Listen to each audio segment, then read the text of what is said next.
Allez, mesdames et messieurs, Bourim Abeim, Chazaket vous a fait le déplacement malgré le temps qui était un petit peu menaçant.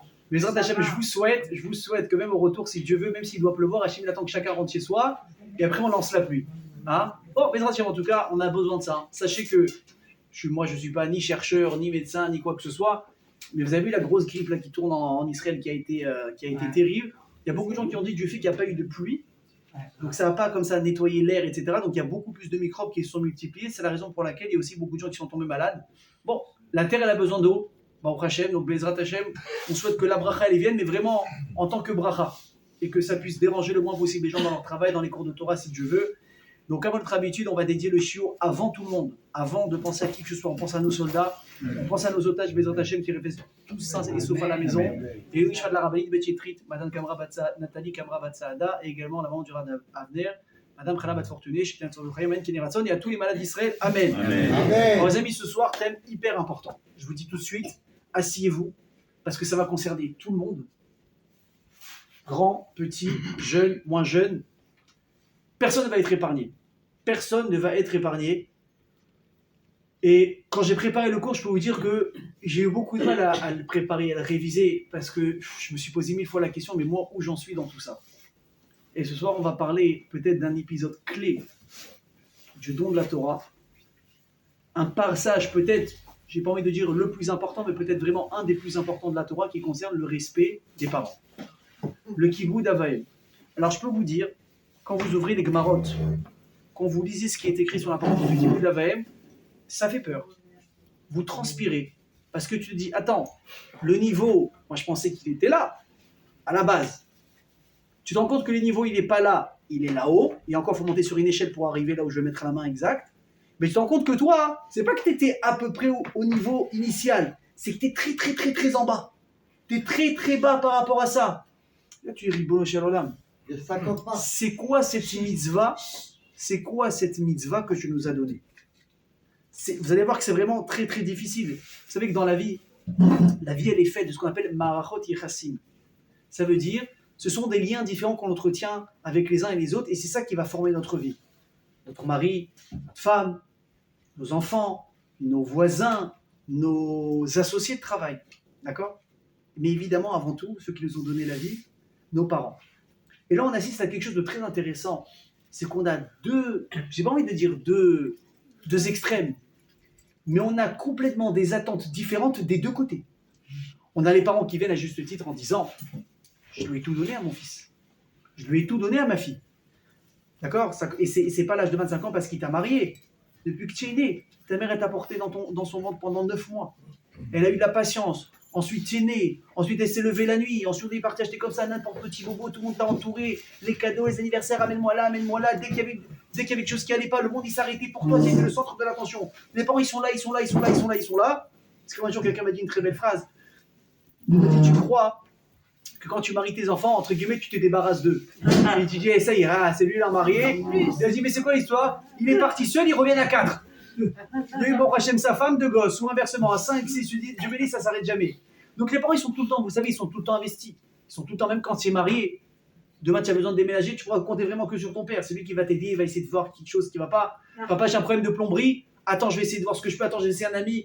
Ici, tu dois payer quelque chose, tu es en train de faire les courses. Combien de fois c'est arrivé? Faites les courses avec vos parents. Tu vas pour payer tes courses. Il met sa carte avant toi. Des parents, c'est un job H24 jusqu'à la fin de la vie, jusqu'à 120 ans. Et j'ai une bonne nouvelle pour vous, pour nous les parents, c'est que même après 120 ans, ça ne s'arrête pas. Même après 120 ans, sachez que ça ne s'arrête pas. Même là-haut, les neshamot des parents, ils observent leurs enfants. Qu'est-ce qu'il a besoin? Est-ce que tout va bien? Papa, j'ai besoin d'aide. Maman, j'ai besoin d'aide. Etc. Et on essaye comme ça d'intervenir. Et on essaye de faire ce qu'il faut. Donc, on a vraiment des parents d'un côté qui essayent absolument de tout donner pour leurs enfants. Donc, ils sont naturellement en attente d'un retour. C'est comme ça que ça doit être. Il m'a manqué de respect. Il m'a pas fait ci. Je lui ai demandé quelque chose, etc., etc. Et vous avez le deuxième côté. Ce sont les enfants eux-mêmes. Évidemment, les enfants, ils reconnaissent. C'est mes parents qui m'ont donné la vie. Ils m'ont donné, ils m'ont aidé, ils m'ont payé mes études, ils m'ont aidé pour mon appartement, ils m'ont payé mon mariage. Ils sont accueillants, etc. Mais ils viennent aussi avec leurs réclamations. Et très souvent, vous verrez qu'il y a des enfants, ils adorent leurs parents. Ils aiment leurs parents. Mais ils ont des réclamations. Tu n'aurais pas dû faire comme ça avec moi quand j'étais jeune. Tu as mal fait là. Des reproches. Oui, des réclamations, des reproches évidemment. Tu m'as vexé ici, tu m'as pas donné confiance en moi. Là, ça, t'as pas été assez présent. Et il y a une liste de réclamations et de reproches entières qui sont faites des enfants aux parents. Et là, tu te dis, mais les deux, ils ont raison. Les parents, ils ont tout donné à leurs enfants. Donc, ils sont en attente d'un retour. Mais les enfants, ils ont plein de reproches à faire. Du oui, mais ça, j'ai pas eu, ça, tu m'as pas donné, ça, c'est important, ça, je m'en fous. Moins d'argent, plus de présence, etc., etc. Donc, c'est compliqué. Et c'est tellement compliqué, la Gemara va dire que Rabbi Yochanan, il était orphelin de père et de mère. Comment ça s'est passé? Lorsque sa maman est tombée enceinte de lui, son père, il est niftar. Et lorsqu'il est né, c'est sa maman qui est niftar. Maintenant, voilà, la réaction normale, le pauvre. Qu'est-ce qu'il va dire Rabbi Yochanan? Je suis heureux d'avoir été orphelin. Pourquoi? Parce que la mitzvah de Kibbutz Avayim, c'est tellement difficile à accomplir, jamais j'aurais pu réussir. Il a dit, évidemment, il a manqué de père, il a manqué de mère, c'est un manque, je peux vous dire. Vous le voyez de toute façon. Des gens qui ont grandi sans parents, même qui manquaient un des deux parents, soit parce que l'Oalénou, il est décédé, ou parce qu'il s'est éloigné, parce qu'il y a eu un divorce, parce que le père ou la mère se sont désintéressés des enfants pendant quelques années, même si après ils sont revenus. Le manque qui se passe à ce moment-là, je peux vous dire, hein, je ne peux pas assurer que ce n'est pas réparable. Il y a des thérapies, on peut faire des choses, on peut s'en sortir. Mais quelqu'un qui ne s'occupe pas de lui à ce niveau-là, je peux vous dire, c'est un manque qui va tirer avec lui toute sa vie. Toute sa vie. À un moment donné ou l'autre, ça va taper. Encore une fois, quelqu'un qui est capable de se reconstruire de ce manque, c'est bien. Mais si le type, il ne se prend pas en main pour réussir à faire de ce manque une force, ça va taper quelque part. Il n'est pas conscient, mais dès qu'il va se marier, dès qu'il va avoir des enfants, ou quelque chose, il y a un manque en lui. Des fois, c'est quoi? Des fois, c'est le père qui ne comprend pas. Mais je suis très sérieux, hein. Pourquoi le fils, il a tellement besoin d'encouragement? Pourquoi il a tellement besoin d'encouragement? Il te dit, mais t'es un grand malin, t'es un homme, t'as 18 ans, t'as 17 ans, qu'est-ce que t'as besoin de ton père? Et le fils, il comprend même, il n'a même pas de quoi répondre. Il dit, mais je comprends pas. C'est normal. Je veux que tu m'encourages. Et t'as le père qui continue, il dit, mais pourquoi t'es un bébé? Donc le père, évidemment que c'est lui l'idiot. Mais qu'est-ce qu'il fait? Il est en train de casser la confiance de son fils. Il est en train de se dire, quoi, j'ai un problème, j'ai trop besoin d'attention, et il grandit comme ça. Mais la faute, elle vient pas du fils, elle vient du père. Vous avez compris? Et pareil pour une maman.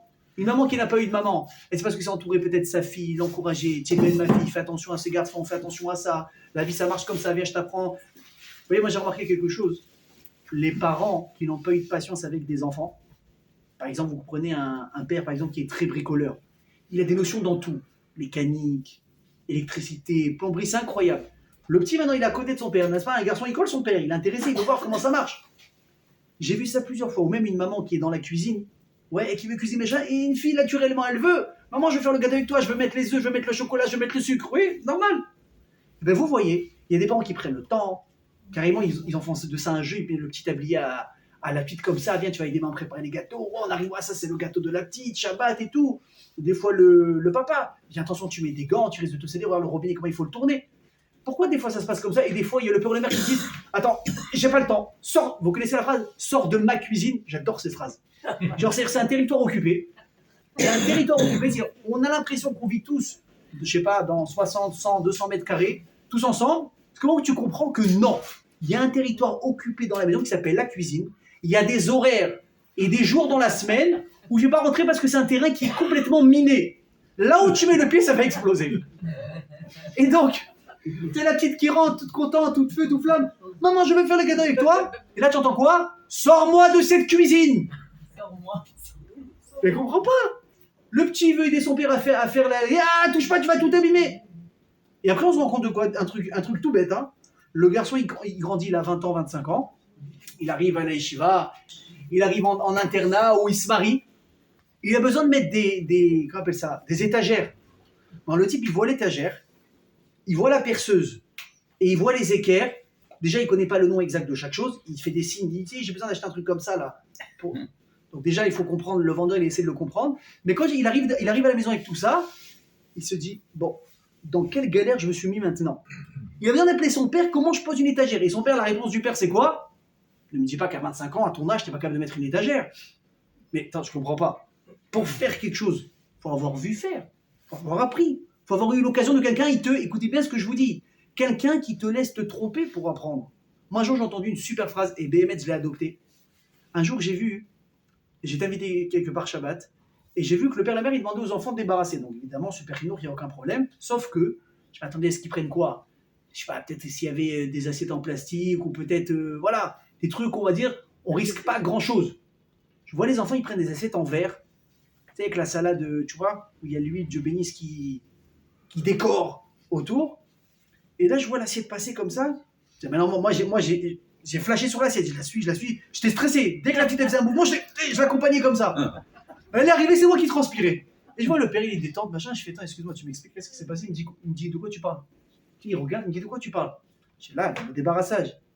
Il comprenait pas, il me dit, quoi? Je dis, bah, je sais pas, tes enfants, ils prennent des assiettes en verre, ça te choque pas? Il me dit, pourquoi ça me choquerait? Si je dois besoin de faire un dessin, je sais pas, elle a 7 ans, l'assiette, il y a un coup sur deux, elle peut se briser. Qu'est-ce qu'il me dit? Il me dit, si c'est le prix que ça doit me coûter, une assiette par terre et un peu d'huile à essuyer pour lui donner confiance en elle, je suis prêt à payer. Tu quoi? Je suis prêt à payer. Ah, J'ai adoré la phrase. Il a tout résumé. Quand tu n'as pas de patience pour tes enfants, tu leur rends pas service. Comment ils vont apprendre? Comment ils vont être capables? Mais pour revenir à ce qu'on disait, c'est mon observation personnelle. Des parents qui n'ont pas la patience avec des enfants, ce sont des parents qui, quand ils étaient enfants, on n'a pas eu de patience avec eux. On n'a pas eu de patience avec eux. Vous voyez, un jour, tu poses la question, tu dis, je comprends pas ça. Il te dit, bah ma mère non plus, elle m'a pas laissé faire. Et qu'est-ce qu'elle te dit? La personne s'est fait, elle me dit, mais moi aussi ça me dérangeait. Moi aussi ça me manquait. Je dis, pourquoi tu recommences? Eh ben, parce que je sais pas. C'est-à-dire là, tu arrives à un moment donné, on a trouvé le problème. Le problème, c'est qu'on va répéter ça. Donc c'était pour dire, voilà, des fois, on a dit les réclamations qu'ils peuvent avoir des parents, des enfants par rapport aux parents. Donc on va essayer de comprendre ensemble, mes amis, quelles sont les bases et quelles sont les raisons profondes de l'accent tellement fort que la Torah, que il a mis à travers la Torah sur le respect des parents. C'est quelque chose de très très fort. Et je vais vous commencer à vous donner quelques indices. Quand vous regardez, vous avez déjà vu, je crois qu'on les a, non, on les a pas. Vous avez déjà vu une photo qui représente les Luchot Abrit, les tables de la loi, n'est-ce pas? Ouais. Il y a comme ça, il y a 10 phrases. Ok, donc, oui, admettons, je suis Moshe Rabbeinu, j'aimerais bien un jour. Ok, donc je porte les tables de la loi. On a le côté droit et on a le côté gauche des Luchot. On sait qu'on a combien de commandements, rassurez-moi? 10. Ça va, bonne réponse. Très bon. voilà. On a Aseret Adivot, donc les 10 commandements. On sait que les 2 premiers, on les a entendus de la bouche du bon Dieu, et le reste a été Moshe Rabbeinu, il a fait. Ce qui est intéressant, c'est que chaque, entre guillemets, mitzvah, chaque dibour, chaque ordre qui a été donné, il a une place spécifique, il n'a pas été laissé au hasard. Tout le côté droit des Luchot Abrit, elle concerne, normalement, Ben Adam et la Makom. Ce sont les mitzvot qui concernent l'homme par rapport au bon Dieu. Je suis Hachem ton Dieu, tu ne dois pas avoir d'autre Dieu, tu ne peux pas prononcer mon nom en vain, tu ne dois pas mentir, etc. Shabbat, bien sûr. Et ensuite, de l'autre côté, on a quoi? Ben Adam, là, Chavero. Nous, par rapport aux gens, tu ne dois pas voler, tu ne dois pas tuer, tu ne dois pas convoiter la femme de ton prochain, etc., etc. Ok? Alors tu dis ok, donc c'est simple. Adultère, bien sûr, qu'on la cavote. Donc on dit ok, c'est simple, c'est séparé en deux. Le bon Dieu, les hommes. Sauf que quand tu regardes en bas de la liste à droite qui concerne le bon Dieu, qu'est-ce que tu trouves en dernier? Kabed et avicha ve'etimecha. Tu vois qu'on a fait une exception à la règle. Et que dans la liste du bon Dieu, on a inséré qui? Les parents. Alors un jour, ce qui est intéressant, il y a un empereur qui a demandé à Rabbi Yehoshua, il me dit, je ne comprends pas, comment ça se fait? Je fais une autre observation. C'est que non seulement dans le côté droit, on a inséré les parents, mais en plus de ça, remarquez, évidemment, j'ai vérifié avant de donner le cours, sinon j'aurais eu l'air bête si je m'étais trompé, c'est que les 5 premières paroles, il y a le nom d'Hachem dedans, ou Hachem ou Elokecha. Par contre, dans les 5 paroles suivantes, il n'y a pas une fois le nom d'Hachem. Lotirtzar, Lotinav, Lotiknov, Lotachmod, mais il n'y a pas Hachem. Du tout. Il a demandé à Rabbi Yehoshua, comment ça se fait que c'est comme ça? Réponse de Rabbi Yehoshua, moi je l'ai adoré, après on donnera évidemment d'autres réponses. Il dit, attends, la deuxième partie, à qui elle s'adresse? À un éventuel tueur, à un éventuel violeur, à un éventuel voleur, à quelqu'un qui convoite l'autre, quelqu'un qui se contente jamais de ce qu'il a. Est-ce que tu crois que le nom d'Hachem, il a à faire quelque chose là-bas? On n'a pas mis le nom d'Hachem là-bas. Il a répondu comme ça. Mais tu te rends compte que quoi? Que non seulement le nom d'Hachem, il est important, il a sa place, mais où est-ce que Hachem, il est venu à nouveau résider? Dans le respect des parents.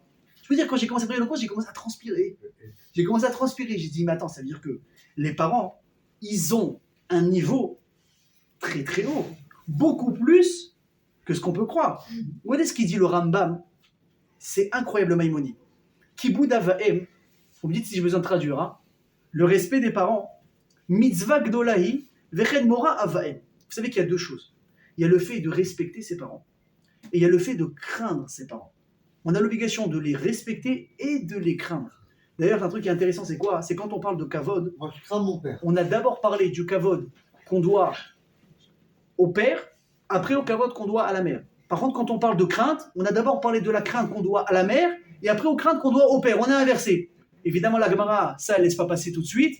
Et elle dit, mais comment ça se fait qu'on a fait cette différence? La Gemara, incroyable. Elle a fait une chirurgie sur la psychologie humaine. Elle dit, il faut que tu comprennes quelque chose. Naturellement, instinctivement, un enfant, il aura plus tendance à respecter sa mère que son père. C'est-à-dire, c'est quoi respect? Amène-moi un verre d'eau. Tu peux me faire des courses. Donne-moi ça, c'est un peu trop pour moi. Tu peux prendre ça un peu trop bas pour moi. Le fils ou la fille vont avoir plus de facilité. Pourquoi? Parce qu'une mère, c'est quoi? C'est douceur, c'est je te gâte, tu rentres le soir, tiens, mon fils t'a fait un bon repas, kapara, alecha, machin, un truc, au balak, chacun avec ses expressions, en hébreu, en arabe, en ce que vous voulez. Et c'est comme ça, et un petit plat, et tu t'es un peu craqué le cul, tu veux dire, ah tiens, maman, à l'occasion, t'as le lendemain, tu le vois recousu nickel, on dirait que ça a été changé chez le tailleur, tes affaires, ils sont sales, tu retrouves propre, plié, repassé, c'est un pressing. Tu es plein d'akaratatov. Donc t'es maintenant quelque chose, tu dis, bien sûr. La Torah dit alors exprès. D'abord, je vais mettre l'accent, je dis, va respecter d'abord ton père, après ta mère. Parce que la mère, je sais que tu vas le faire. Le père, bon, tu le vois un peu moins, il est là, il n'est pas là, ça représente quoi? C'est plus la rigueur, n'est-ce pas? Quand un gosse, il va prendre une torgnole par son père, qui est la seule qui peut intervenir entre la torgnole et le fils et encore changer la sentence? C'est la mère. Laisse-le, il a compris. Ouais, bon, chez moi, c'était ma grand-mère. D'accord? Quand mon père arrive chez moi, elle lui dit sur ta vie, il a compris, ne le touche pas. Hein, dès que j'arrivais, je me cachais comme ça. Heureusement, c'était un très bon bouclier. Elle n'était pas grande, mais c'était un bouclier extraordinaire. Ça marchait très bien. Par contre, en ce qui concerne la crainte, alors évidemment que la Torah, elle va faire l'inverse, elle va mettre d'abord l'accent sur la maman et ensuite sur le papa. Parce que naturellement, qui on va plus tendance à craindre, on aura plus tendance à craindre son père que sa mère. À chaque fois, j'adore. Il y a quelqu'un qui m'a raconté là cette semaine, un ado, son père il est parti en déplacement pour le travail, donc la maman elle est restée du bénis avec 6 garçons et une fille à la maison. C'est une bonne équipe, ouais, c'est une bonne équipe. Et je lui dis, ça va, ta mère elle gère? Il me dit, ouais, ça a été, elle se débrouille bien. J'ai dit, en cas de crise, ah oui, c'est très simple. En cas de crise, elle appelle mon père en visio. Donc maintenant le père il est à Paris, et ils sont à la Tania. En visio, l'histoire elle est réglée en 30 secondes chrono. En visio. Alors je connais le père, je connais la mère, c'est pas du tout ni des brutes, ni des... Non, il y a une rigueur. Moi je me rappelle, on faisait un peu les fous avec ma mère quand on était à la maison. Si on l'entendait le Shabbat après-midi ou quoi, ouais, malheureusement, on est enfant, on se dispute, on fait du bruit et trucs, ma mère elle essaie de nous calmer, on respectait, mais bon, une maman c'est une maman. Mais si on entendait la porte de mon père s'ouvrir samedi après-midi, on savait qu'on était très très très mal barré. Donc la Torah intelligente, elle a dit, tu comprends, l'amour tu l'as naturellement pour ta mère, donc je vais mettre l'accent kabed et tavich avetimcha. Par contre, quand je te parle de crainte, je te dis non, d'abord tu vas craindre ta mère, après ton père, parce que ton père, c'est beaucoup plus évidemment naturel. Ça, vous l'avez compris. Maintenant, il dit le Rambam comme ça. La fille aime le père et le garçon aime la mère. C'est vrai aussi. Il dit le Rambam, donc on a kibud avaem et on a mora avaem. Donc, comme on l'a dit, le respect et la crainte des parents. Maintenant, écoutez les mots. Chez Shaklam Akatouf Bigvodo ou Bemoro.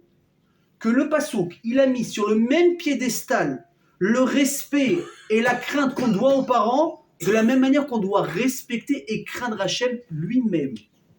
Vous vous rendez compte de ce que je vous dis? Parce que Dieu il passe à travers tes parents. Donc... Ça, c'est, alors, on va arriver à ça. On va arriver à ça. Dans la vie. Exactement. C'est quoi, comme j'ai dit tout à l'heure, c'est quoi respecter ses parents? C'est fais-moi des courses, donne-moi un verre d'eau, va me chercher ça, aide-moi à construire la souka, va me chercher la vaisselle de Pessah Halakha. Vous connaissez la vaisselle de Pessah ou pas qu'il faut monter? Ok? Moi, je vais vous éviter les détails dans quelles conditions on a grandi dans la souka. Vous savez quoi, j'ai voulu dire pour le kiff, parce que ça a été dur, mais ça nous a forgé. Nous, à Marseille, on habitait au 8e étage. Ok? 8e étage. avec ascenseur, mais pas shabbatique. Aujourd'hui, ici, c'est un truc de fou. Tu habites au 5e étage. La première question, c'est quoi? C'est, il y a ascenseur de Shabbat. Si on te dit non, c'est compliqué, hein, c'est pas évident. Je sais pas, je vais réfléchir. C'est sur d'où cette histoire? Je parle pas maintenant à la c'est autorisé, aucun problème, machin, etc. En France, tu pensais à l'ascenseur de Shabbat, il fallait monter 5 étages, 7 étages, il fallait y aller. On y allait, on montait, on descendait. Et quand il y avait, vous vous rappelez ou pas, Shabbat et les fêtes qui se suivaient, il y avait comme ça 3 jours de fête, et ben tu montes les étages, descends comme ça 6, 8 fois. Alors ici on est devenu Mefounakim. On est venu ici truc. Donc on habitait au 8e étage. Il y avait la cave au -1. Alors ça aussi, bon, c'est un bon côté en France. C'était normal d'avoir une cave quand tu prenais un appartement. Ici, c'est une option qui te coûte 1005 de plus. D'accord. Donc on avait la cave au -1. Donc combien ça fait 8 plus 1? On va voir si vous suivez. Donc ça fait 9 étages. Au -9, il y avait là-bas. Il y a 9 étages à descendre. Il y avait, bravo Yoda, tu suis. Il y avait là-bas des planches de bois, des tasseaux de bois qui faisaient à peu près 3,5 mètres de long. Et il y en avait une quinzaine. Ça, évidemment, ça ne rentre pas dans l'ascenseur, ce serait trop beau. Et bien alors, votre ami, votre serviteur ici présent, il devait les monter sur les épaules, à l'épaule, sur 9 étages. Mais encore, il faut 3,5 mètres quand tu es dans les escaliers. Fais attention de ne pas aussi rayer les portes des voisins parce qu'ils ne vont pas être contents. T'as compris ou pas? Donc ça, c'est vas-y, tu montes. Après que tu aies monté 20 planches de bois déjà dans l'ascenseur, parce qu'il faut les monter, les 20 planches de bois, vraiment bois plein, ok? Ça, c'était Sukkot, donc déjà, mais ensuite ramène, ok? Donc ça nous a formé. Et comme ça ne suffisait pas, après du Bélis, on a aussi Pessar qui arrive. Alors Pessar, j'ai vu, alors moi, j'ai jamais compris, parce qu'encore une fois, nos repères, c'est selon ce qu'on a grandi à la maison, d'accord? Moi, j'ai jamais compris comment les gens ils arrivent à passer Pessah avec 2 marmites, 2 poêles, et à la rigueur, peut-être une salière ou un verre de kidouche de Pessah. Tu vois des fois la vaisselle, je dis comment on fait la vaisselle de Pessah? Il me dit la vaisselle, tout est là. Alors, tu cherches, tout est là. C'est quoi, tout est là? Et là, il te sort il t'ouvre quand je dis un placard de 1 sur 2, tu te dis voilà, toute ma vaisselle, elle est là. Tu manges avec ça? Ouais. Et qu'est-ce qu'il te rajoute? Large. Vous savez ce que c'est nous la vaisselle de Pessah? Alors, Bretagne, on dirait qu'on est sorti d'Égypte à ce moment-là. On dirait qu'on n'avait rien. Il y a 8-9 cartons de vaisselle. La marmite, l'assiette, le truc, le verre, le machin. Mais là, attendez, c'est pas fini. Donc déjà, va porter les cartons. Mais le pire, c'est pas ça. C'est quand il faut ramener la vaisselle. C'est quand tu crois que tu la prends, tu la fous dans un carton, tu le fermes, mais tu rêves. Il faut la protéger, il faut l'emballer, il y a la poussière, et chacun essaie de voir son papier journal, etc. Et qui s'y est collé? Alors voilà, là, c'est toute la famille. Mais je peux vous dire que c'est des trucs, quand je les vois, je me dis, ok, bon, on a donné. Ok, donc bien sûr. Donc ta mère qui te dit, mon fils, viens ici, tu vas m'aider maintenant à emballer la vaisselle de Pessah. Quand j'entendais ça, j'essaie de trouver tous les moyens possibles pour éviter la situation. Tout, je peux pas. Qu'est-ce qu'il y a? Je sais pas encore ce que j'ai, mais je vais avoir un truc à faire. T'as compris? Donc ça, c'est Kavod. Ça, c'est Et Mechaben. Et c'est quoi Mora? C'est quoi la crainte? Le Rambam, il donne 3 choses qui sont très très intéressantes. Je suis sûr que vous les connaissez enfin en partie. Premièrement, Lo omed velo yoshev bimkomo. Interdit de s'asseoir à la place de ses parents, David, de ses parents. À la maison, à la synagogue, c'est très très important. Vous voulez vous asseoir par exemple pour une autre, qu'est-ce qu'il faut faire? Demandez la permission. Papa, tu m'autorises à m'asseoir à ta place? Il y a du chauffage, ici il y a plus de clim, là-bas c'est occupé. Demandez la permission. Votre père il dort, vous asseyez pas. Tu prends la chaise, tu la mets dans l'autre côté. Ok, maman, ça ne dérange pas, je prends ta place, etc. Oui. Et pareil à la synagogue, c'est important. Des gens ils disent bon, à la maison, oui, mon père il a ce truc, mais ton père il a une place, tu ne peux pas t'asseoir à sa place. Moi, des fois, ça arrive à la synagogue, il y a des gens qui viennent en retard, mon père il n'est pas présent à la synagogue ou quoi ce jour-là, il est parti prier autre part. Il me dit pouvez-vous vous décaler? Je lui dis non, c'est pas juste pour vous faire. Je mets exprès, c'est la place de mon père, donc j'ai pas d'autre choix que de m'asseoir là, donc vous passez et vous prenez la place. Ok, donc ça, c'est une question de kavod. Et bien, regardez le chidouche, c'est quoi? C'est pas uniquement là où ils sont assis, également là où ils sont debout. Ça veut dire, je dis une bêtise, vous savez que votre mère ou votre père a l'habitude de prier à la maison et il se met à un endroit en général fixe pour faire sa amida dans la maison. Et que vous, maintenant, vous venez, vous priez à la maison, je ne sais pas pour quelle raison, vous ne pouvez pas vous mettre debout et prier au même endroit que... Vous avez compris? Donc, lo yoshev velo omed bimkomo. Ça, c'est un. Deuxième, attention, celle-là, elle est compliquée. Et je ne sais pas si la majorité des gens, ils font attention à ça. Lo soter et dvarav. Tu n'as pas le droit de contredire ce qu'ils disent. C'est-à-dire, des fois, ça arrive. On ne le fait même pas exprès. C'est pas de manière, des fois, juste pour les défier. Mais t'entends un truc, des fois, tu dis, mais qu'est-ce que tu racontes? Mais pas du tout. C'est pas ça le prix. C'est pas ce qu'il a dit. C'est pas ce qu'il a... Ça, il sourd. C'est un issour. Comment tu fais? Tu dois être je vais appeler ça grossièrement un hypocrite. Ah bon, papa, qu'est-ce qu'il a dit, le gars? Ah, il a dit ça. Ah, c'est marrant, il me semblait que j'avais peut-être compris différemment. Peut-être je me trompe un truc. Faut prendre des pincettes, des pincettes. Mais on est entre les pincettes et ça. Nous, on est à table. Ah, le mec, il a dit ça. Mais arrête d'exagérer, arrête avec ça. Mais non, mais ça, c'est pas vrai. Et tu commences à perdre patience avec tes propres parents. Ah, t'as l'impression que c'est normal. Non, c'est un sourd, papa. Les contredire, ça coûte 5 euros. Non, ça coûte pas 5 euros, ça coûte 4 euros. T'as pas le droit. Tu es sauté, red vara, même s'il s'est trompé. Il y a une manière de faire. Ça, c'est 2. Et 3, ça, c'est peut-être plus facile à faire. Loïkra bishmo bechayav ou bemoto. Tu ne peux jamais appeler tes parents par leur prénom, ni de leur vivant, et ni de leur mort. C'est évidemment leur vivant, papa, maman. Maintenant, moi, des fois, on me dit, comment il s'appelle ton père? Des fois, on me dit, je reconnais par exemple quelqu'un dans la rue. Ouais, ça arrive à tout le monde. Tu as pas vu pendant 10, 20 ans. Alors toi, quand tu l'as connu, tu avais 8 ans. Aujourd'hui, tu as 28 ans. Tu as changé, tu es devenu un homme. Maintenant, le gars que tu as connu quand il avait 40, 50 ans, 20 ans après, il a un peu changé, mais tu le reconnais tout de suite, donc tu vas le voir. Tu dis, bonjour, vous êtes monsieur Benayoun? Tu dis, oui. Vous êtes qui, jeune homme? Vous êtes qui, monsieur? Tu dis, moi, je m'appelle Ruben Attal. On prie dans la synagogue. Ruben Attal dit, oui, vous devez connaître mon père. Question, comment il s'appelle ton père? Qu'est-ce que tu fais? Monsieur. Papa. Monsieur. Ah, mais papa, ça va pas beaucoup l'aider. Hein. Un jour, il Moi, il fait penser à l'histoire. Un jour, il y a un enfant, j'ai adoré, c'était il y a des années. Il y a un enfant qui est rentré dans la synagogue et il cherchait son père. Et il est venu voir quelqu'un de manière tellement naturelle, il lui a dit, il est où papa? Le gosse, le gars, il dit, c'est qui ton papa? Il dit, bah, papa. Dans sa tête, tout le monde connaît papa, parce que papa, c'est son prénom, vous voyez ce que je veux dire ou pas? Donc comment on dit? C'est simple. On dit, comment il s'appelle ton père? Comment il s'appelle ta mère? Tu dis, si tu dois dire le prénom, tu dis, Avi Mori, Imi Morati. Mon père, mon rave, ma mère, celle qui m'a tout donné, Imi Morati, Avi Mori. Donc à ce moment-là, tu peux dire le prénom. Mais sinon, même une fois qu'une personne elle est partie, jamais, en tout cas, j'ai jamais entendu dans une maison, Baruch Hashem, même quand les parents ils sont décédés, ouais, de toute façon, Jean-Pierre, il faisait comme ça. Qui Jean-Pierre? Bah, c'est mon père. Bah, pas ou quoi? Papa, il faisait comme ça. Maman, il faisait comme ça. Misrat Hashem, Admev Aïsrim, tout le monde. Amen. Donc, qu'est-ce que ça veut dire ici? On commence à ressentir que si Hachem, il insère tellement son nom auprès des parents, et que dans la halakha, on va tellement mettre l'accent sur le respect, sur la crainte qu'on doit aux parents. On est en train de voir ici que, écoutez bien ce que je vous dis, les parents, il y a quelque chose ici de divin qu'on leur a donné. Hachem, il a dit, les parents, et ce n'est pas un niveau normal. Je les ai élevés. Vous savez, des fois, il y a un vrai problème. Et moi-même, en tant qu'enfant, je m'en suis rendu compte, c'est qu'on n'est pas conscient, et à un moment donné, même si on est conscient, on oublie. C'est une phrase toute bête que je vais vous dire, mais elle est très vraie. C'est que les enfants et les parents, ils ne jouent pas dans la même cour. Oui, non, ça paraît logique, il n'y a aucun problème. Quand vous êtes dans le feu de l'action, tu perds les repères. Il m'a parlé comme ça, je lui ai répondu comme ça. Il m'a fait ça, je lui fais ça. Je veux pas, je te dois pas, je te dois rien. Ouais, mais comment toi, tu m'as parlé? Non, mais tu as compris quelque chose. On n'est pas dans la même cour. Alors évidemment, il faut être intelligent. Je peux vous dire, il y a des gens qui font beaucoup d'erreurs. Et c'est chaval parce qu'ils vont dégoûter leurs enfants de respecter les parents. Et il y a vraiment des idiots. Mais la méadrine, mina méadrine avec Ashgacha de tout bedin que vous voulez. En tant que parent et d'éducation. Des fois, tu as le père ou la mère. Vraiment.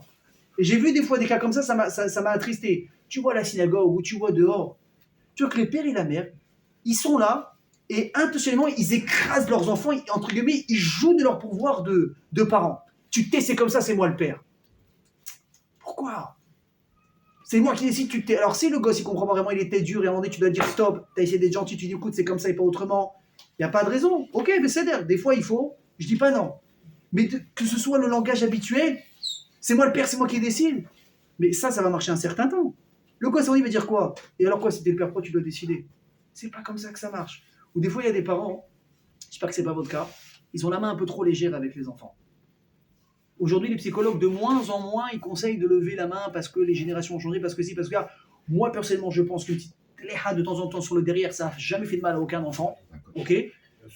D'accord? Ça, c'est mon avis personnel. Des fois, ça peut recadrer. Je ne dis pas de battre des enfants. Je ne dis pas, écoutez bien ce que je dis. Écoutez bien ce que je dis. Il y a des choses qu'on peut faire, des choses qu'on ne peut pas faire. Par exemple, on sait psychologiquement, il ne faut pas taper un enfant au visage. Médicalement, il ne faut pas taper, écoutez bien ce que je vous dis, sur les mains. Alors que très souvent, je vois les parents, tout le monde fait comme ça. Pourquoi? Parce que s'il y a tout le réseau qui passe par les mains, les nerfs, etc., il faut faire attention. D'accord? Mais que tu vas prendre à un enfant ce que c'est une punition, de lui donner une petite fessée pour qu'il apprenne ce que c'est le coup. Écoutez bien ce que je veux dire. Des fois, un enfant, il a besoin de ça. C'est comme un jour, on raconte l'histoire d'un roi qui a demandé à un grand expert d'éduquer son fils, de le préparer à être le futur roi. Il dit ok. Il dit combien de temps ça prend? Il dit ça va prendre à peu près 2-3 ans. Il dit ok. Il va lui apprendre les bonnes manières, l'aristocratie, l'éducation, la musique, le langage, la physique, les mathématiques, comment on marche, comment on parle. Tout, il lui a tout appris. Au bout de 3 ans, le roi il récupère son fils. Déjà il marche différemment, il s'adresse différemment. Quelle classe, il est instruit, il comprend l'astrologie, les mathématiques. Il dit incroyable, il va pour le payer. Là il dit ah attendez une seconde. J'ai oublié quelque chose de très important, laissez-moi avec lui 5 minutes. Et personne ne dérange. Il faut que je puisse m'enfermer à clé avec lui. Ok, tout le monde sort, on laisse le prof avec son élève, et là on entend un cri de douleur. Ah! Et le roi il reconnaît la voix de son fils. Ouvrez! Personne ouvre, on entend la voix qui continue. Là le roi il fait défoncer la porte. Il voit le maître, maintenant il s'est reculé du fils. Il voit le fils avec un coup sur le bras. Il dit mais tout de suite il est arrêté. Il dit mais tu vas être pendu, tu vas être tué, tu es fou ou quoi? Il dit majesté, laissez-moi vous répondre, après vous ferez ce que vous voulez. Il dit à votre fils, je lui ai tout enseigné dans la vie. Comment être un bon dirigeant, comment être fort en économie, comment être ci, être à l'écoute, pas à l'écoute. Il y a une chose que je ne lui ai pas appris, et qu'il n'aura jamais appris au palais, ni de vous, ni de personne d'autre. C'est la douleur que peut donner un coup. Il a dit, demain votre fils, il va venir être roi. Il va être amené à donner des sentences de mort, de coups, de te frapper, d'être puni comme ci ou comme ça. Il a dit, s'il n'a jamais connu ce que c'est, il ne pourra jamais imaginer la douleur. Il a dit, maintenant que je lui ai donné ça, il sera capable de prendre des décisions justement comme il faut. Ben, sachez une chose, le roi, il a libéré. Il me dit, tu as raison, ça ne fait pas plaisir que tu aies frappé mon fils. Vous avez compris? La Gemara dit, Chazal, ils disent, un parent qui n'a jamais tapé son enfant, c'est un parent qui n'aime pas son enfant. Alors je répète comme ça qu'il n'y ait pas de malentendu, et ce n'est pas le sujet du cours de toute façon. Un enfant qui n'a jamais eu reçu un coup dans sa vie, il y a des choses qui vont lui manquer dans son éducation. Il ne saura jamais ce que ça fait. Vous savez, des fois, vous prenez un grand frère, par exemple, avec une sœur. Il va commencer à la tabasser. Il la frappe, et elle pleure. Il recommence. Le petit, tu le prends. Tu sais ce que ça fait un coup? Il ne comprend pas. Il prend un coup une fois. Ah! Tu as vu, c'est ce que tu fais à ta sœur. Et là, il comprend différemment. Khazali, c'est un enfant qui n'a jamais pris un coup par ses parents. C'est un enfant qui n'est pas aimé par ses parents. Alors évidemment, on ne dit pas de battre, on ne dit pas de frapper à chaque fois, on ne dit pas que dès qu'après il faut faire ça, il faut éviter au maximum. Il y a beaucoup de choses dans l'éducation. On n'est pas bien dans l'éducation, maintenant on parle de l'inverse, des enfants par rapport aux parents. Mais retenez ça, d'accord? Donc maintenant, on continue Bezrat Hashem avec la suite. Vous savez que Rabbi Tarfon, un des Tanaïm de la Mishnah, il avait un kavod par rapport à sa mère qui était extraordinaire. D'ailleurs, c'est marrant. On parle du sage, j'ai utilisé ça dans la Gemara tout à l'heure, c'est la Gemara dans ma série de Kiddushin. Alors non, c'est autre chose qu'a raconte la Gemara. La Gemara a dit que Rabbi Tarfon, il avait une mère qui était âgée et qui avait du mal à monter simplement sur son lit. Elle était par terre, elle avait du mal à se hisser sur son lit. Qu'est-ce qu'il faisait Rabbi Tarfon? Rabbi Tarfon, Tamid Racham, Gadolador, tout ce que tu veux. Il se courbait, écoutez bien, il faisait office d'escalier à sa mère. Elle lui marchait sur le dos pour pouvoir monter sur son lit. Et quand elle redescendait, il fallait faire la même chose, il se rebaissait, elle remarchait sur lui pour descendre. La Gemara dit que Rabbi Tarfon, il est arrivé au Beth Midrash. Il était tout fier. Il a dit la vérité, bon, Hachem, je suis content. Moi qui vous d'Orib, j'accomplis comme il faut. Regardez ce que je suis ici avec ma mère, avec ci, avec ça. Qu'est-ce qu'ils lui ont dit, Chazal? Ils lui ont dit, sache que tu n'es pas arrivé à la moitié de la mitzvah de Kivud Horim. Tu n'es pas arrivé à la moitié de la mitzvah du respect des parents. Maintenant, je vais retrouver ça, c'est Rabbi Tarfon. Il faisait des choses extraordinaires, tu dis, bon, il a appris de la Torah, il sait comment ça marche. Est-ce que vous avez déjà entendu le mot Dama Ben Netina? Ça vous dit quelque chose, ce prénom? Dama Ben Netina, alors bonne nouvelle, c'est pas un juif. C'est un non-juif. Et la Gemara, dans Masechet Brachot, elle raconte l'histoire extraordinaire. Qu'un jour, les Bnei Israël, ils avaient perdu une des pierres qu'il y avait sur le pectoral du Kohen Gadol. Vous savez que sur le pectoral, il y avait le nom des Shvatim, d'accord? Les 12 Shvatim. Chaque lettre, elle avait son importance. Pourquoi? Parce que quand on venait poser la question, ce qu'on appelle au Rim Vetumim, quand on avait une question importante à demander au Kohen Gadol, le Kohen Gadol, il répondait Beruach HaKodesh à travers les lettres qui s'éclairaient sur son pectoral. Ça formait un mot, c'était la réponse qu'il fallait donner. Donc toutes les lettres étaient importantes, parce que imaginez, il manque une lettre, on ne peut pas former de mot. Et un jour, voilà qu'on a perdu une des pierres du pectoral. Donc tout de suite, catastrophe, il faut retrouver une pierre, il faut la retravailler, il faut réécrire les lettres, il faut tout de suite la remettre. Ils cherchent, et là ils entendent qu'il y a un non-juif qui s'appelle Dama, son prénom Dama, D-A-M-A. On sait que lui, il détient la pierre, la sorte de pierre qu'on a besoin pour le prochain. Qu'est-ce qu'ils font tout de suite? Ils courent, ils vont chez lui, tapent à la porte, bonjour, voilà, donc ils voient les grands rabbins, ils savent que c'est des feuilles et tout. Ils disent voilà, on a besoin de la pierre que vous détenez pour notre pectoral au Beth Amikdash. Combien vous voulez? Le type il donne son prix. Il dit ok, pouvez-nous la chercher? Le type il dit j'arrive. Il va, évidemment la pierre elle était dans un coffre-fort. Il va pour prendre la clé, mais là il se rend compte de quoi? Que qui est-ce qui tient la clé? Et qui détient la clé? C'est son père. Maintenant son père il est 14h, il a mangé un bon couscous boulette à midi. Il est parti dormir. Maintenant la clé, où il a mis? Sous l'oreiller. Maintenant, il est certain, même s'il y a eu couscous boulette et l'anisette, ou là peut-être, excusez-moi les Tunisiens, la boukra, et qui dort bien maintenant, il dit, il y a un risque que si je tire la clé, il va se réveiller, je ne prends pas la clé. Attends, mais tu es en train de rater l'affaire de ta vie. Même si tu réveilles ton père, c'est pour 2 millions, il va te dire, heureusement que tu m'as réveillé. Je ne peux pas réveiller mon père, je n'ai pas le droit. Il est parti voir Rami. Ils lui ont dit, je ne peux pas. Pourquoi je ne peux pas? Parce que mon père, il dort. Je ne peux pas réveiller mon père. Même pour une iska pareil, même pour une affaire pareille, je ne réveillerai pas mon père. Un non-juif qui ne sort Rachamim. Donc on voit que même un non-juif, il avait compris le riouf de Kiboudori. Maintenant, la question est, mes amis, sur quoi ça se base et surtout pourquoi? Il y a un grand rav qui s'appelait Rabbi Natan Eibeshitz, un grand Baal Moussar. Il raconte, lui, il avait été de son vivant le grand rabbin de la ville de Prague. Okay, vous connaissez tous Prague, le Maral de Prague, le Golem, etc. Il n'y a pas Prague. Rabbi Natan Eibeshitz, avant qu'il soit rav de Prague, il habitait dans une petite ville, dans laquelle il a été là-bas Rav pendant des années. Et voilà que la délégation, les gens de Prague, ils entendent parler de ce Rav Eibeshitz, ils veulent le prendre en tant que grand rabbin. Donc on envoie une délégation, on lui fait une offre d'emploi, des conditions de travail, tout va bien, tout extraordinaire. Et là, qu'est-ce qu'il dit, le Rav? Avant de répondre oui tout de suite, il dit, laissez-moi s'il vous plaît 2-3 jours pour réfléchir. Donc tu as la délégation qui attend, il y a les chevaux, il y a les chariots, il faut les entretenir, il faut le truc. Sur place, c'est pas facile à tenir. 2-3 jours et on voit que le Rav, il se manifeste pas. À un moment donné, bon, voilà, commence à râler, bon, oui, non, on se décide. Et là, le Rav, il dit, bon, laissez-moi encore quelques heures, je vais vous donner ma réponse. Il appelle le chamash de la ville, il dit, rassemblez toute la communauté dans la grande synagogue, j'ai un discours à leur faire. Là, il arrive là-bas, il leur dit, Rabotai, je vais quitter la ville maintenant pour aller à Prague. Je vous demande juste quelques petites choses avant de partir. Bon, t'as compris, il les a accompagnés pendant des années. Il leur a fait des gens d'un certain niveau. Et si je vous demande une chose, ne soyez pas Mechalel Shabbat, continuez de manger kasher et ne volez pas les uns les autres. Les gens ne comprennent pas, ils se lèvent. Attends, je ne comprends pas, Rabbi, tu nous prends pour qui?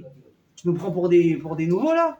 Depuis quand on est Mechalel Shabbat? Depuis quand on ne mange pas kasher? Depuis quand ça on ne fait pas? C'est ça, je crois qu'ils avaient fait une tirade moussard sur quelque chose. C'est quoi cette histoire? Nous, Mechalel Shabbat, c'est comme ça que tu nous vois en partant. Vous n'êtes pas prêts à la réponse du Rav. Et je dis, mes amis, écoutez bien. Ça fait peut-être 10 ou 15 ans que je suis Rav ici. Chaque couple qui avait un problème à la maison, 8h, 9h, 10h du soir, j'ai jamais refusé de recevoir quelqu'un, de m'asseoir avec eux le temps qu'il fallait. Pour les aider, 1 fois, 2 fois, 3 fois, c'est nécessaire, pour leur redonner le bon chemin pour réussir à ne pas détruire cette maison.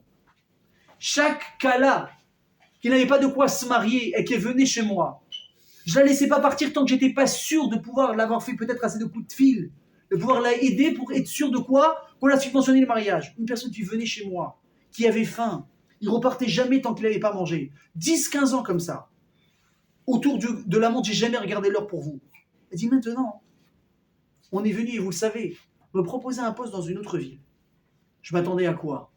Que vous allez tous vous lever d'un bond. Non, Rabbi, vous allez nous quitter. Mais Rachel, reste avec nous. On vous aime trop, on vous doit tellement. C'est quoi? C'est un problème d'argent. Vous avez des problèmes. On va vous rajouter, on va faire quelque chose. Personne n'a bougé.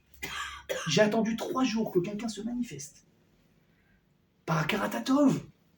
Personne n'a pas bougé. Alors il a dit, alors excusez-moi mes amis, mais si envers moi, que vous avez connu, que vous avez côtoyé, que vous avez entendu, avec lequel vous êtes assis, vous êtes capable aussi rapidement de plus calculer, de même pas prêter attention si je suis là ou si je suis pas là, alors oui, je m'inquiète beaucoup pour la relation que vous allez entretenir avec Dieu après mon départ.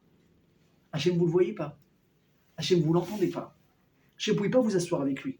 Vous pouvez des doutes, prier, parler. Il n'est pas là. Alors oui, je m'inquiète pour le Shabbat. Oui, je m'inquiète pour la cache-route, etc., etc. Mes amis, ça veut dire quoi ici? Écoutez bien ce que je vous dis. Comment ça se fait qu'Akadosh Baruch Hu, il a fait 1, 2, 3, 4 commandements qui le concernent, et avant de passer à Ben Adam la Makom, Ben Adam la Chavero, il a remis les parents en dessous avec son Shem Hashem. Krazaï dit un truc extraordinaire. Parce que le respect des parents, c'est la garantie de Dieu que tu le respecteras à lui aussi pour toujours. Si tu es capable, écoutez bien ce que je vous dis, de respecter tes parents, en sachant qu'ils t'ont donné la vie, en sachant qu'ils t'ont tout donné, et quand tu as un problème, les seuls vrais que tu peux te tourner, c'est ta famille. Et même si tes frères et sœurs ne veulent pas te parler, les parents, ils sont en général toujours là, à moins vraiment de cas exceptionnels, de problèmes, je ne sais pas qui a pu se passer, les parents, ils sont là. Mais si à eux, tu es capable de leur dire « Fous-moi la paix, j'ai pas les nerfs pour toi maintenant », tu vas dire quoi, Hachem? Tu veux dire quoi, Hachem? Hachem, il a dit, ma garantie, c'est quoi? C'est le respect des parents. Si un homme, il est incapable de respecter ses parents, je ne mise pas sur lui pour moi. Si un homme, il est capable de se travailler pour fermer sa bouche, même quand il a raison, quand il a tort. Ah, c'est ça le deuxième histoire que je vais raconter avec Dama. Ça y est, elle est revenue maintenant. Dama, un jour, il était assis, la Gemara, elle nous dit, écoutez bien l'histoire de fou. Allez, je ne vais pas dire personne, moi c'est sûr que je n'aurais pas réagi comme ça. Dieu me pardonne. Il était assis avec des grands dirigeants de Rome. Il était habillé avec des habits de soie, brodés avec de l'or. T'imagines le Mahamad ou pas? VIP de chez VIP de chez VIP. Sa mère, elle était un petit peu, comment on dit? Bouddha, voilà. Elle est arrivée, elle a commencé à lui crier dessus. Elle a commencé à l'insulter. Elle lui a craché au visage. Elle a pris sa chaussure, elle lui a jeté sur lui. T'imagines l'humiliation ou pas? Est-ce que tu imagines l'humiliation? Qu'est-ce qu'il raconte la Gemara? Comment il a réagi, Dama? Il s'est levé, il a ramassé la chaussure, il a remis au pied de sa mère. Il n'a rien dit, il a remis la chaussure au pied de sa mère. Vous vous rendez compte? Une personne qui est capable d'un contrôle pareil, imaginez ce qu'aurait donné si ça avait été un juif. Vous savez, même autre chose, même des fois chez nous, les juifs, il y a des gens qui ne sont pas très pratiquants, ou même des fois pas du tout pratiquants. Même qui pour, ça passe à l'as. Mais ils ont un cœur, ils ont des midotes, chesed, de respect, de reconnaissance, de générosité, de pas mal parler, de pas dire de gros mots. Des gens extraordinaires. Mais il est complètement athée. Mais c'est en lui. Mais tu dis, mais si ça, tu arrivais à le canaliser dans la Torah, mais c'est une bombe atomique. Tu imagines ce que tu peux faire avec des toiles? C'est quoi la chose la plus dure à faire? C'est qu'un homme, écoutez ce que je vous dis, c'est un diamant brut. Un diamant brut, ça se travaille. Il faut enlever des couches de crasse, il faut travailler, il faut tailler, il faut polir, il faut ci, il faut ça, il faut ça. Et la Torah, elle est là pour t'y aider. Mais une personne imaginée, entre guillemets, qui naît déjà poli, il naît déjà nickel, pratiquement. Et tu rajoutes maintenant la force de la Torah, mais ça va devenir une pierre. Vous connaissez un petit peu les pierres ou pas? VVS1, ça vous dit quelque chose? Ça vous dit? Bon, je vous apprends rien, mesdames, j'espère. Ça va devenir une pierre extraordinaire. Donc, Hachem, il dit, c'est ça ma garantie, que tu ne vas pas m'oublier. C'est le fait justement de voir si tu vas réussir à respecter tes parents. On raconte un très beau machal. Un jour, il y a une personne qui venait toujours à la boulangerie, tous les jours. Il demandait d'acheter 6 pains. 6 tous les jours comme ça. 6 pains, 6 pains. Maintenant, on a tous grandi en France. Vous avez vu le petit français, petite française moyenne, quand il prend une baguette. S'il prend une baguette, on a cassé la baraque. En général, c'est quoi? C'est demi-baguette. Et avec ça, il arrive à la maison, il a déjà commencé à manger le crouton dans la rue, avec son petit chien et le journal, la Gazette des courses là sous le coude. Tu vois le feuche qui arrive à la boulangerie, mettez-moi 12 baguettes. Le mec, il est choqué. Je me rappelle, il y avait une boulangerie près de l'école, le quartier Feuche là-bas à Marseille. Ils avaient été rodés. Ils faisaient 3 fois plus de pain que. C'était une chaîne de boulangerie. Dans cette boulangerie en question, il faisait 3 fois plus de pain que les autres boulangeries. Pourquoi? Parce qu'il savait que les feuilles y viennent. Lui, il veut 8 pains, lui, il veut 12 pains, lui, il veut 7 pains. 8 pains, 12 pains, etc. Ok? Donc le type, il vient, hein, on est dans un petit truc de quartier, il dit, je veux 6 pains. Donc à un moment donné, le boulanger, il dit, mais expliquez-moi, pourquoi 6 pains? Il dit, c'est simple. 2, j'ai besoin pour ma femme et moi. 2 autres, c'est un remboursement. 2 autres, c'est un prêt pour l'avenir. Et qui le regarde, il fait qu'est-ce que j'ai mis dans la farine hier? C'est pas possible, le mec il est arrivé complètement. J'ai confondu la farine avec autre chose. Il dit répétez pour voir, il dit 2, un pour moi et ma femme. 2, c'est un remboursement, l'autre c'est un prêt. Alors le type il voit qu'il est perdu, il dit je vous explique. 2, comme je vous ai dit, il n'a pas de surprise, ma femme moi on a besoin de manger. 2, je rends à mes parents ce qu'ils m'ont donné jusqu'à aujourd'hui. Et 2 autres, je prête à mes enfants pour si Dieu veut l'avenir, quand moi j'aurai besoin d'eux. Vous savez, la Gemara, elle va dire une phrase très très dure. Écoutez bien ce que je vais vous dire. Elle va dire qu'un père peut nourrir 10 enfants. Mais 10 enfants ne peuvent pas nourrir un père. Vous imaginez ce que ça veut dire? Ça veut dire que, je me rappelle moi quand j'avais eu Baruch Hashem, ma fille, j'avais appelé mon Rav et je lui ai dit Mazal Tov, j'ai eu un enfant, elle dit ah, Mazal Tov et tout. Il m'a dit la phrase, je vous dis j'ai entendu des phrases dans ma vie, c'est des best-sellers. Il m'a dit écoute bien ce que tu dis Ruben. Maintenant, tiens Raphaël en plus elle est pour toi cette phrase.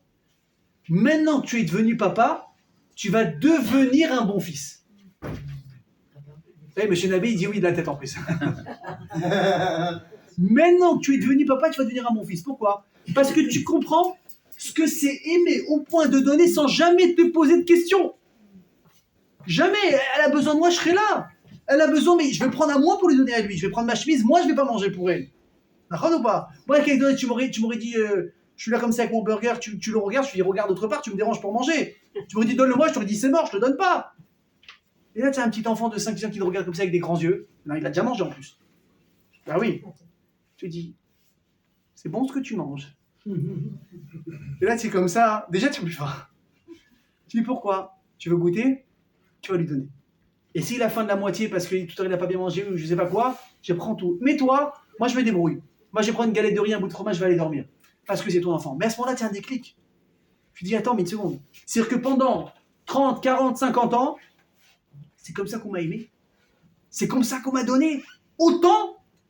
Et là, tu regardes tes parents, plus avec le même regard. Et là, normalement, c'est censé déclencher chez toi un nouveau respect, une nouvelle distance, un nouveau comportement. Et je peux vous dire ce qui est peut-être encore plus difficile, c'est quand vous commencez à voir vos parents prendre de l'âge. C'est compliqué. Pourquoi c'est compliqué? Vous savez pourquoi? Parce que déjà, évidemment, on n'accepte pas qu'à un moment donné, ils vont devoir partir, c'est difficile.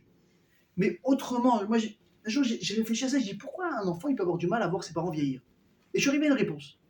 J'ai dit parce que quand toute ta vie, ton père, c'était un roc, ton père, c'était le fort, ton père, c'est celui qui cassait tout, ton père, c'est celui qui était capable de tout.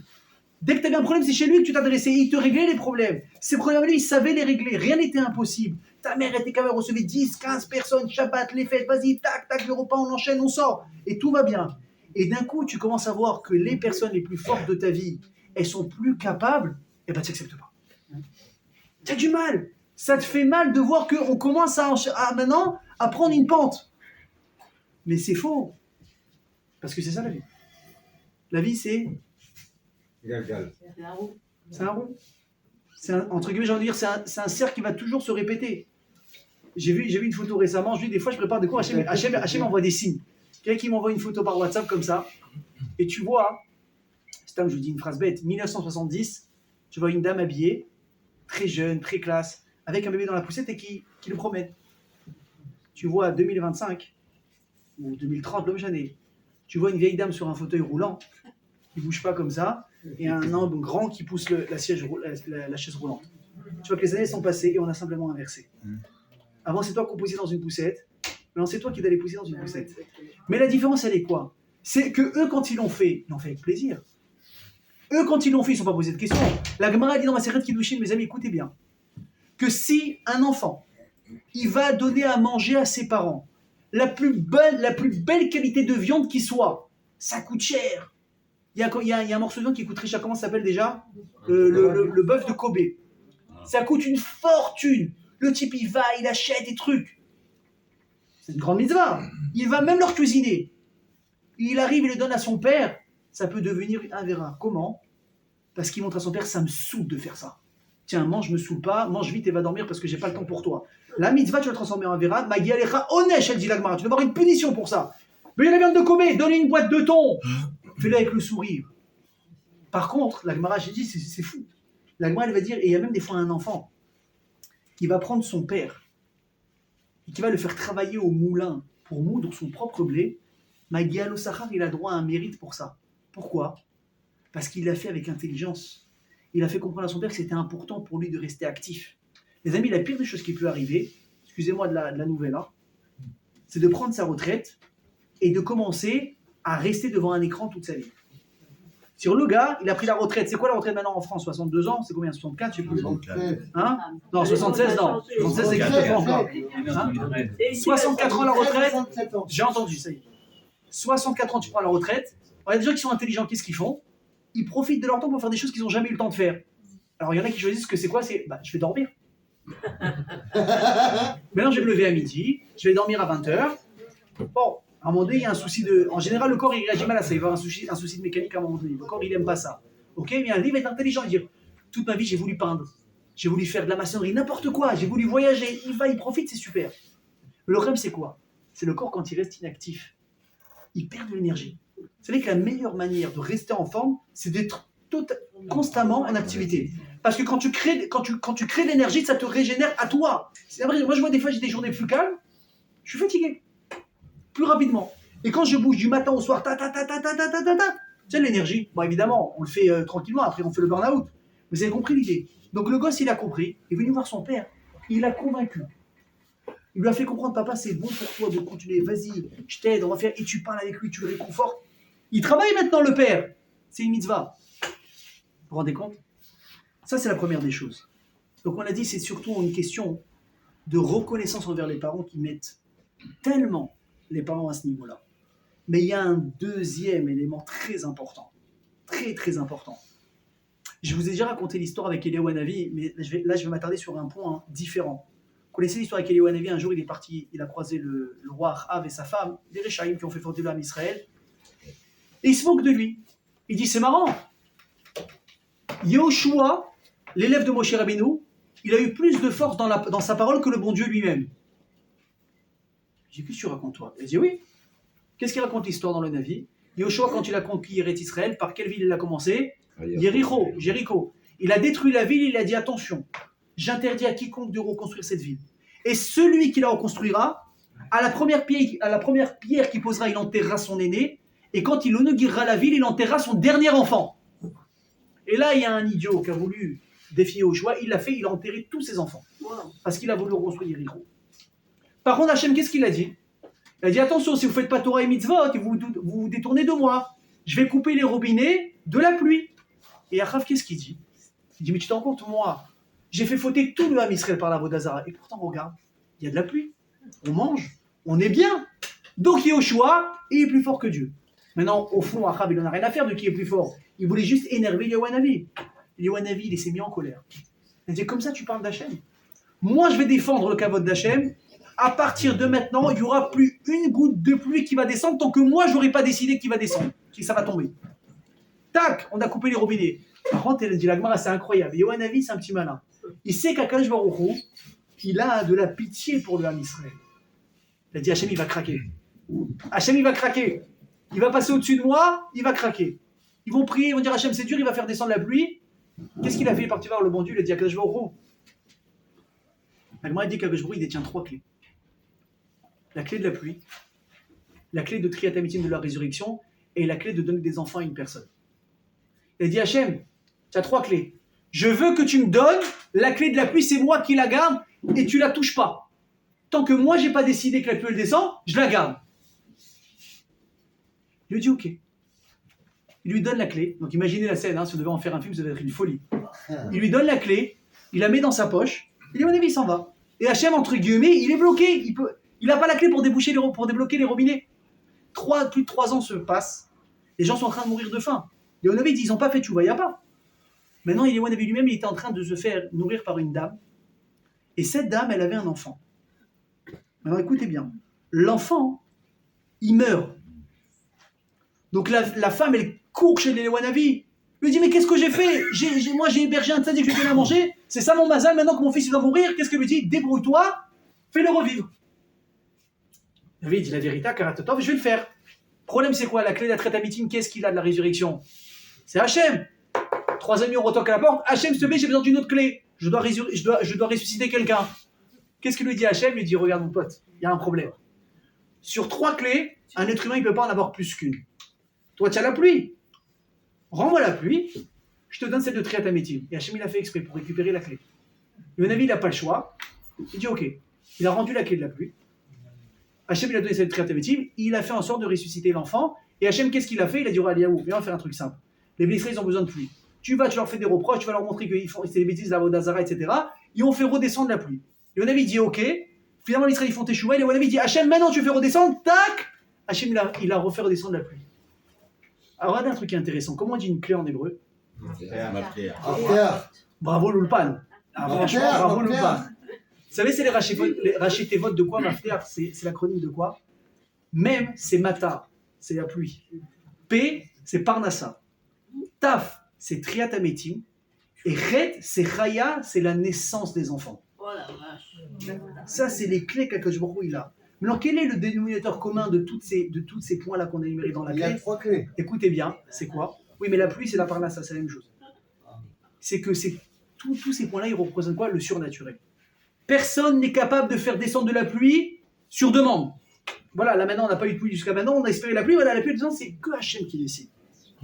La Parnassa d'une personne, tu montes et tu descends, Hachem, il veut que tu gagnes, tu gagnes. Hachem au riche ou ma'achir. Hachem, il appauvrit, Hachem, il enrichit. C'est comme ça. Tu peux monter et descendre, si tu ne dois pas gagner, tu ne gagneras pas. Et même si tu gagnes, tu vas perdre. Et des fois, tu ne fais rien, tac, d'un rien, tu peux gagner beaucoup d'argent. Est-ce que quelqu'un est capable ici de ressusciter des morts? Si vous dites oui, soit je m'en vais tout de suite, ou soit on devient très potes et on va faire retour au cimetière, j'ai quelques personnes qui me doivent de l'oseille. Triatamétim, personne n'est encore. Et la dernière chose, c'est quoi? Les enfants.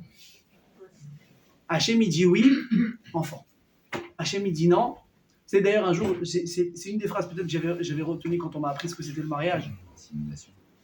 Quand je leur ai dit, comment tu peux expliquer qu'il y a des couples, ils se marient, ils n'ont pas le temps de dire ouf, Mazal Tov, il y a un bébé qui est en route. Et il y a des couples, 1 an, 2 ans, 3 ans, 4 ans, 5 ans, 10 ans, pas d'enfant. Maintenant, tu fais des tests, tu fais des trucs, tout le monde est en bonne santé. Il n'y a pas de raison que. Pourquoi? Tu me colles, je ne sais pas. Je me dis, je t'explique un truc. Évidemment, ça ne veut pas dire que c'est la seule raison. Mais une des raisons qui sont dans les Sifrei Moussa, c'est qu'il y a des parents qui ont besoin d'abord de se construire pour pouvoir amener les enfants et les construire normalement. Et il y a des parents, c'est à travers leurs enfants qu'ils vont réussir à se construire. Mais les plans d'Hachem, ils sont très bien faits. Et c'est Hachem qui décide où est-ce que tu mets ci, où est-ce que tu mets ça. Pourquoi je vous dis ça, mes amis? Parce qu'au moment, elle dit la Gemara, où il y a un enfant qui est conçu, il y a combien d'acteurs dans l'histoire? 3. Il y en a 3. Abba, Ima, Akadosh Baruch Hu. Plutôt Akadosh Baruch Hu, Abba, Ima. Il y a le bon Dieu, il y a le père et la mère. Ça veut dire qu'à un moment donné, écoutez bien ce que je vous dis. La vie, c'est exactement l'inverse de la naissance. Ça veut dire quoi? On sait très bien que la vie, elle commence à un point A, et elle va finir à un point B. On espère que ce soit le plus tard possible. On ne sait pas où il est. Tant mieux, prochaine, ça tombe bien. Mais on sait qu'il y a un début, on sait qu'il y a une fin. Donc un homme, toute sa vie, il va être limité. Il commence là, il va terminer quelque part. Donner la vie, c'est exactement l'inverse. C'est l'éternité. Tu donnes la vie à quelqu'un qui, à son tour, va pouvoir donner la vie. Et à son tour, va pouvoir donner la vie. Donc tu enseignes ici de quoi? De propager la puissance d'Akadosh Baruch Hu, du Ensof, de l'infini. Hachem, il dit, c'est donner ce pouvoir à qui? À tes parents, à toi. Et je me suis associé à eux pour leur donner ce pouvoir. Tu penses que des gens dont j'ai doté d'un pouvoir pareil, d'être mon égal pendant un certain moment, tu leur dois pas le respect? Mais tes parents, je les ai élevés à mon niveau, à moi. Vous comprenez la différence? Donc les amis, vous allez choisir ce que vous voulez dans la vie. Soit vous allez respecter vos parents par akaratatov, parce qu'ils ont fait ci, parce qu'ils ont fait ça, parce qu'ils m'ont marié, parce qu'ils ont été là toute ma vie. Ou soit parce que c'est presque, pendant un certain moment, à tes yeux en tout cas, l'égal de Dieu, lui-même. Vous savez, un jour on a posé la question, et c'est des vraies questions, des fois dans le Kibbutz Avaim. Une fois, il y a une fille qui est partie voir un rav, elle lui dit, vous savez, quand j'avais 8 ans, mon père il a abandonné la maison, il nous a laissés, il ne s'est jamais intéressé à moi. Dieu nous en préserve. Des épreuves comme ça, il y en a, que Dieu nous en préserve. Il dit maintenant, au bout de 35 ans, il m'a appelé, je ne sais pas même pas comment il est mon numéro de téléphone, il me dit qu'il est malade et qu'il regrette Et il demande à ce que je vienne le voir régulièrement dans l'hôpital dans lequel il est hospitalisé. Il a dit 1 centime, il ne nous a pas donné. Un coup de fil, il ne m'a pas passé. Est-ce que je dois aller le voir ou pas? Oui. Autre question. Attention, question brûlante. Écoutez bien ce que je vais vous dire.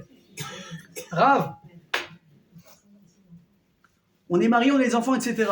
Shabbat, de temps en temps, on va chez nos parents.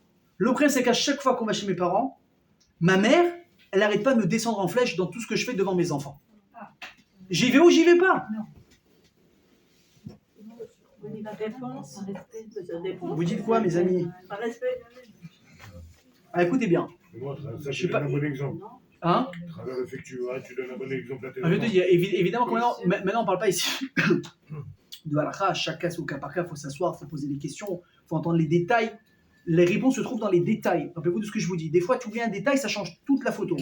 Tout un cas par cas. Aujourd'hui, j'ai posé une question dans le groupe de Rabbanim de Torah Box sur un truc qui était un petit peu délicat. Un type qui répond privé me dit oui, mais quelle différence avec ce cas-là? Je lui dis, mais moi, je ne fais pas des comparaisons. Chaque cas, c'est au cas par cas. Le détail, voir, truc, machin, à un détail près, tout peut changer. Alors, je vais vous dire, le secret, c'est quoi? Le secret, il est comme ça. C'est qu'il faut être capable, même quand c'est nécessaire, de s'éloigner, de le faire avec élégance. Vous savez, on raconte qu'un jour, le Rabbi Lubavitch, quand il était jeune, il allait voir sa mère. Il parlait avec elle, de ci, de ça. Et quand il partait, et un jour, il voit le Rabbi, qu'est-ce qu'il fait? Il arrange le cadre. Il arrange une chaise. Il arrange le tapis. Et si et ça, il sort. La mère, elle voit l'observateur, donc qui était comme ça, un peu en doute. Qu'est-ce qu'il fait? Il dit, je t'explique.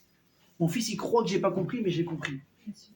Quand il sort de la pièce, il veut jamais me donner le dos par respect. Comme il veut pas que je m'en rende compte, il fait zarmin. Il arrange des trucs et hop, il s'en va à reculons. Regardez juste la classe du preuve de respect. Après, tu te demandes comment il y a des gens comme ça qui ont été choisis pour diriger l'armée Israël. Il n'y a pas de secret. Hein. Il n'y a pas de secret. Quand tu fais des choses, mais chouchou, moi, la plus grande fila que je dis Hachem, aide-moi à faire Avodat Hachem, bah c'est terre qui est bagaloui. Comme quand je le fais quand il y a des gens qui me regardent, et quand je dois donner l'exemple, que même quand je suis seul, je suis capable du même niveau quand il n'y a que toi et moi dans la pièce. Vous avez compris? Tu dois t'éloigner de quelqu'un parce qu'il te fait du mal. Écoutez bien ce que je vous dis. Le kiboudorim, c'est pas censé vous faire du mal. Si un jour, vous savez, la Gemara a dit un jour, j'ai oublié, attendez, peut-être le nom il va me revenir. Ah, c'est vrai, c'était Rav Assi. C'était un Amora. Écoutez bien, ça va vous faire rire l'histoire. Il avait une mère qui était âgée et elle était veuve. D'accord?